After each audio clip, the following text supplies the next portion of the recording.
Today on Granworks, I'm going to be replacing my pool filter's backwash hose with a PVC pipe-based system. The former actually requires multiple tools and multiple steps to use. The new system requires no tools and can be activated with a simple turn of a lever. Stay tuned. Okay, well, this turned out to be pretty close to disaster after I originally shot this video. So stay tuned to the end to see not only what went wrong, but how I attempted to fix it.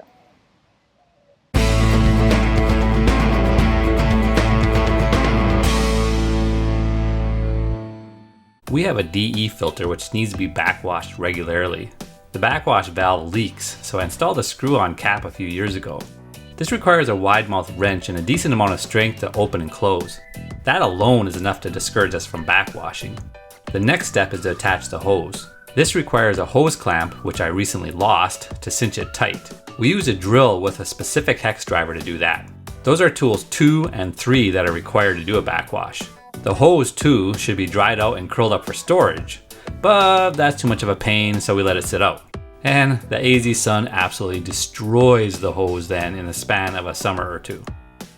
We need a better solution. I start my retrofit by removing the existing cap. PVC is easy enough to cut with a hacksaw, although I did need to do this upside down for space. The first installed piece is my ball valve. I wanted something that was easy to turn by hand, yet form a watertight seal when closed. After the ball valve installation, I made sure to dry fit the rest of the installation, since you only have one chance to get things right when working with PVC. I mostly eyeballed the lengths needed and then cut them on a miter saw, cause why not? Mild digression time. I needed to make a 45-degree angle, and so I picked up 2 elbows from Lowe's from the same bin. They are both labeled 45 degrees, but they are not the same. Note how the combination of the two does not make a 90-degree angle, nor does the vertical orientation produce a 180-degree line. It's important to have both elbows be the exact same, so I went with the bottom one, which had a wider sweep. Caveat emptor. With the dry fit done, it's time to actually glue everything together.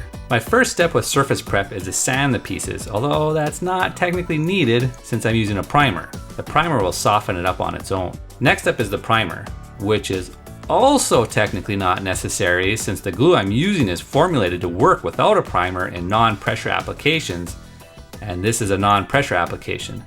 But using a primer is a good default choice anyway, since it's pretty much guaranteed to work if you do. The glue is standard PVC glue, nothing special. Any reasonable PVC glue will work in this case. I apply a thin layer to both the pipe and the fitting and then press the two pieces together. I hold them in place until they no longer move, at least 10 seconds and in certain cases up to 30 seconds. There are actually different types of PVC glue, and some are better than others in certain specific cases. I'm not sure why so many are offered at the same sales level at the big box stores though.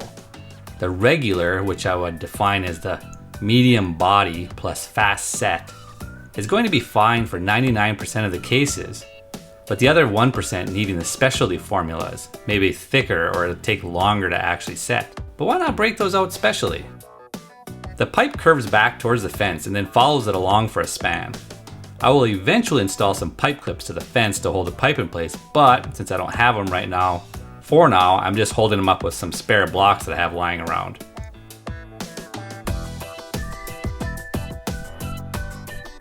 The final bit is a 90-degree turn to go into our outer yard. We don't care if this area grows grass or not, and it's important to not care since we have a saltwater pool.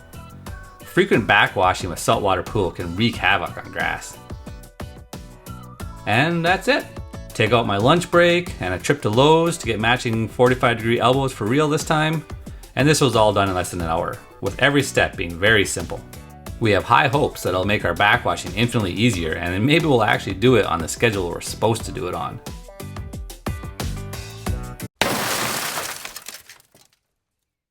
You know, I said I wasn't going to attach the pipe to the fence with clips until later. Well, that turned out to be a very dumb move. The first time we tried using this, all hell broke loose. The pressure was much higher than I anticipated, and the pipe was far more flexible. As a result, the end of the pipe was swinging wildly back and forth a good 5 or 6 feet from where it was supposed to be. Within the few seconds it took to react to the wild spraying, the vibrations proved too much for the existing piping, and a very crucial part of the filter valve assembly just snapped off. Oof. So step one in fixing this was to do what I should have done years ago and fix the actual leak in the housing itself. No, I have no idea why I didn't do this before. And it was simple. I pulled out the slide assembly and discovered it had no O-rings at all. No wonder it leaked. I then bought a pack of O-rings from the pool supply store and installed them where necessary with copious amounts of silicone grease. That was all that was necessary. I simply pushed it back into place and hand tightened the top nut, and voila! It completely stopped the leak. Totally kicking myself for not doing this 5 years ago. This is part of the 90-degree elbow that was part of the valve housing. Specifically, it's a PVC pipe that was designed to fit inside of the housing and is permanently glued there. Since it snapped off though, what I had left was a 2-inch interior diameter pipe to work with. And no, there are no standard PVC fittings or pipes that are designed to fit inside of a 2-inch PVC pipe. After lots of measuring of individual parts at Lowe's, I discovered that the exterior diameter of a 1¼ inch coupler fit very, very close. It's not perfect, but it's as close as I could find. With that standard fitting in place, I just made a series of other iterations to get where I need to be. So next up is a 3-inch long 1¼ inch pipe. To that I attached a 1¼ inch to 1½ inch bushing. From that I could attach a 3-inch long 1½ inch pipe. And to that I attached a 1½ inch 90-degree elbow. So at that point, all I needed was a standard coupler and a length of pipe, and I could reattach my original pipe. Whew. Oh, slight digression. You know those 90 and 45-degree elbows I talked about earlier in this video? Turns out that they're absolutely the wrong parts. A backwash system is considered a pressurized system and not a drain like I originally thought. So using foam core PVC is the wrong type. It's just not strong enough. I should be using the solid PVC throughout.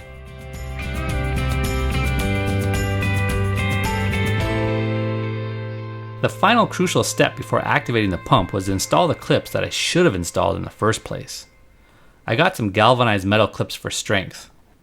My rotary hammer drill made short work of the holes in the block fence.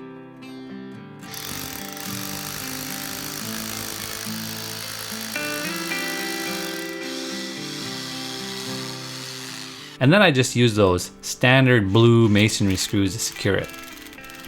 Tapcon, maybe those are called? Those are bugle head screws rather than the hex bolt heads, which would have been ideal, but I had the bugle ones on hand and not the hex ones, so that's what got used.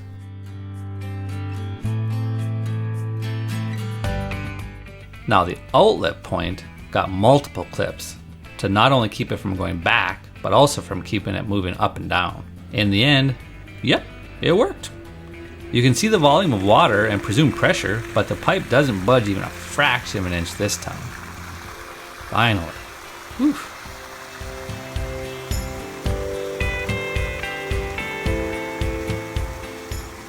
It does leak a little while in backwash mode, but not too much and not during normal mode. It just shows that the fit wasn't quite as good as it would be ideally, but with my hacked solution. We'll see if it lasts long term. You know, in some ways this might be the most pure Granworks style video that I've actually posted to date. See, I didn't create this channel as a way of saying, here I'm an expert and I'm going to teach all you newbies how to do stuff. In fact, it's quite the opposite of that. I'm a neophyte at almost everything that I do, at least on this channel. What I'm trying to do is come across as somebody, just a regular guy who is trying to learn these things. I'm learning how to be self-sufficient, and as I learn this, the hope is that I can kind of transfer some of these lessons learned to other newbies out there who also want to learn how to do the same thing that I'm doing. Now, part of this is, yeah, there's going to be mistakes. In fact, I make a mistake on almost every project I do. This one was a little more drastic of a mistake. Usually it's some little things like maybe I'm off by a little bit when I make a cut or something like that. To actually have it catastrophically break like this was definitely a bit more. But nevertheless, this is the learning process that I go through. And I'm hoping that this kind of translates out, that other people can see that, all right, yeah, you're gonna make mistakes as you do stuff, but in the end, you can actually have a working product. So thanks for watching.